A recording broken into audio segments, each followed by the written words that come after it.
सर्वमंगलमांगल्ये शिवे सर्वार्थसाधिके शरण्ये त्र्यंबके गौरी नारायणी नमोस्तुते। सनातन धर्म में नवरात्रि का पर्व बहुत महत्वपूर्ण माना गया है। माँ जगदम्बे के भक्तों के लिए यह 9 दिन बहुत विशेष होते हैं।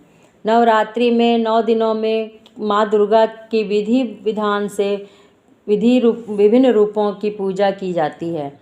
देवी पुराण में यह उल्लेख किया गया है कि नवरात्रि में 9 दिनों में माँ दुर्गा की पूजा विधि अनुसार करनी चाहिए। आजकल समय के अभाव को देखते हुए हम पुराणों में कही गई विधि के अनुसार तो पूजा पाठ नहीं कर पाते, पर यह कोशिश ज़रूर करते हैं कि पूरे विधि विधान से माता की पूजा अर्चना करें। कहा जाता है नवरात्र के पहले दिन घर को साफ सुथरा करके माँ दुर्गा का कलश स्थापित करते हैं।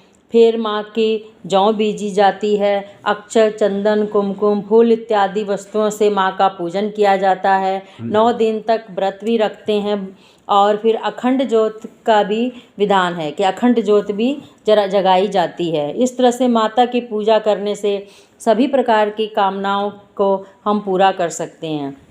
माँ दुर्गा का आशीर्वाद हमें प्राप्त होता है। अब आपको पूजा के पश्चात लगने वाले 9 दिन में अलग अलग भोगों के बारे में बताएंगे।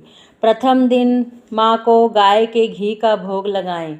दूसरे दिन माँ को चीनी का भोग लगाएं।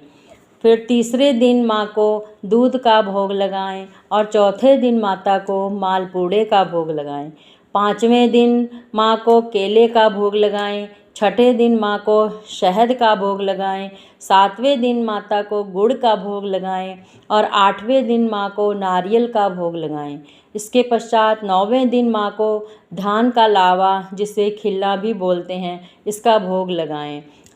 जब हम माता को इन विधियों के अनुसार पूजा अर्चना करके उनके भोग भी नियम अनुसार लगाते हैं तो अवश्य ही माता रानी की कृपा हम पर बरसती है। माता इन भोगों से खुश होकर अपने भक्तों को इच्छा अनुसार आशीर्वाद भी देती हैं।